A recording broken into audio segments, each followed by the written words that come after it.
కార్తీక పురాణం 12వ అధ్యాయం. ఈరోజు ఈ కథను వింటే చాలు జాతక దోషాలు పోతాయి, కోటి జన్మల పుణ్యం వస్తుంది. వశిష్ఠుల వారు జనక మహారాజుతో తిరిగి ఇలా చెప్పటం ప్రారంభించారు. రాజోత్తమ, కార్తీకంలో ఒక రోజుకు మించి మరొక రోజు విశేషాన్ని సంతరించుకుని కనిపిస్తుంది. కార్తీకంలో సోమవారం ఎంతో విశిష్టమైనది. కార్తీక శని త్రయోదశి 100 ఏళ్ళు, కార్తీక పౌర్ణమి 1000 ఏళ్ళు, శుక్రపాడ్యమి 1,00,000 ఏళ్ళు, ఏకాదశి 1,00,000 ఏళ్ళు, ద్వాదశి అనంతమైన పుణ్య ఫలితాలను అందిస్తుందని జనక మహారాజుతో వశిష్ఠ మహర్షి చెప్తూ ఉంటాడు.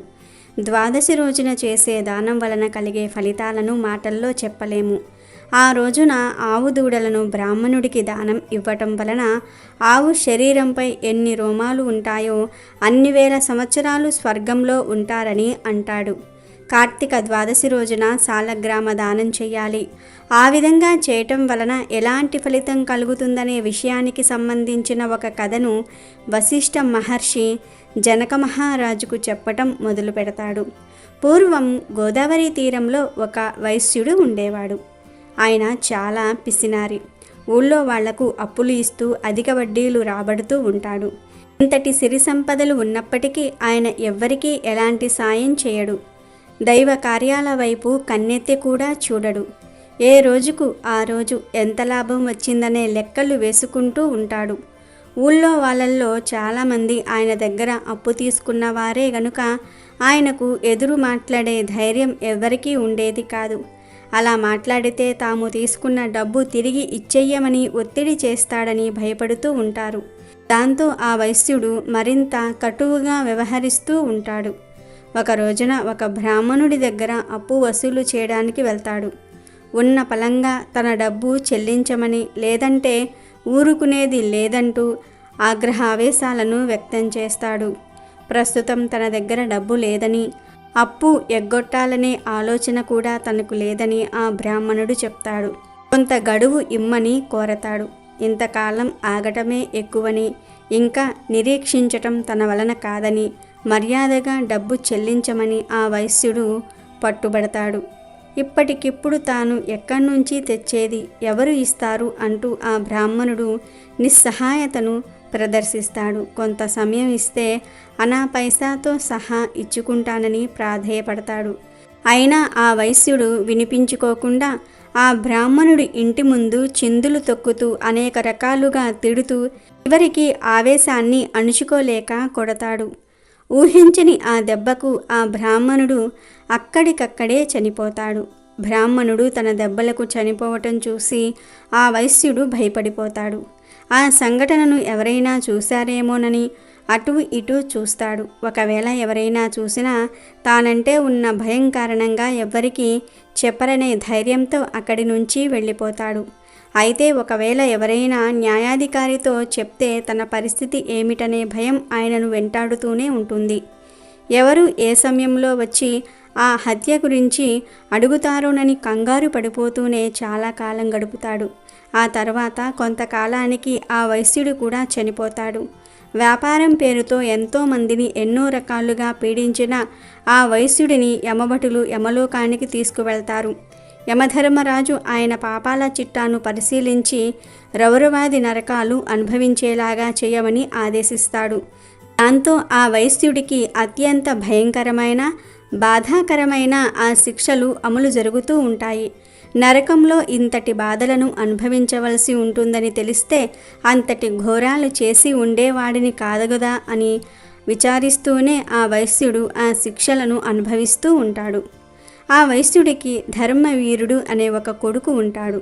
ఆ యువకుడు తండ్రి వలె కాకుండా ఎంతో ఉదార స్వభావంతో వ్యవహరిస్తూ ఉంటాడు.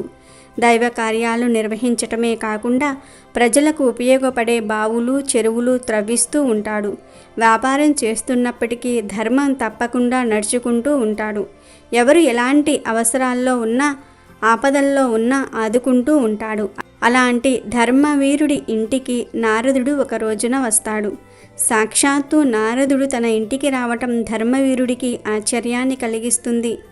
నారద మహర్షిని సాదరంగా ఆహ్వానించి తన ఇల్లు పావనమైందని, తన జన్మ ధన్యమైనదని అంటాడు.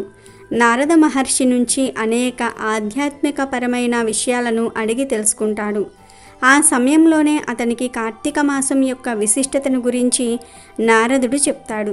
కార్తీక మాసంలో స్నాన, దాన, జప, దీపారాధన ఫలితాలను గురించి ప్రస్తావిస్తాడు. కార్తీక ద్వాదశి రోజున చేయవలసిన దానాలను గురించి వివరిస్తాడు.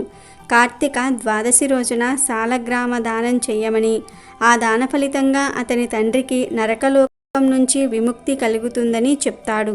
కార్తీక మాసంలో సాలగ్రామ దానం చేస్తే ఎంతో మంచిదని, నరకలోకంలో అనేక బాధలు పడుతున్న తన తండ్రికి అక్కడి నుంచి విముక్తి లభిస్తుందని విన్న ధర్మవీరుడు చిన్నగా నవ్వుతాడు. తాను ఎన్నో దానాలు, ధర్మాలు చేశానని, అవన్నీ తన తండ్రిని నరకం నుంచి బయటపడేయలేకపోయినప్పుడు కేవలం ఒక్క రాయిని దానం ఇవ్వటం వలన ఆ పని జరుగుతుందా అని అడుగుతాడు. ఒక రాయిని దానం చేయటం వలన అలాంటి ఫలితం ఉంటుందని తాను అనుకోవటం లేదని అంటాడు.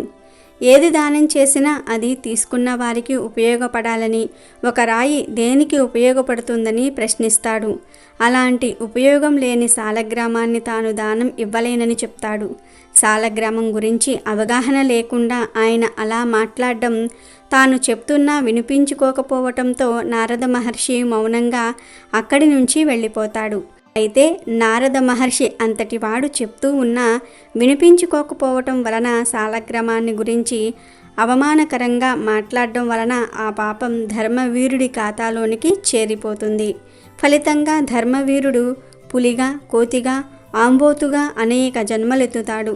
ఒక బ్రాహ్మణుడి ఇంట స్త్రీగా జన్మించి వైధవ్యాన్ని పొందుతాడు. అప్పుడు ఆ బ్రాహ్మణుడు తన కూతురి దోషాలను తొలగించుకోవటం కోసం, ఉత్తమ జన్మలు కలగటం కోసం సాలగ్రామం దానం చేయిస్తాడు.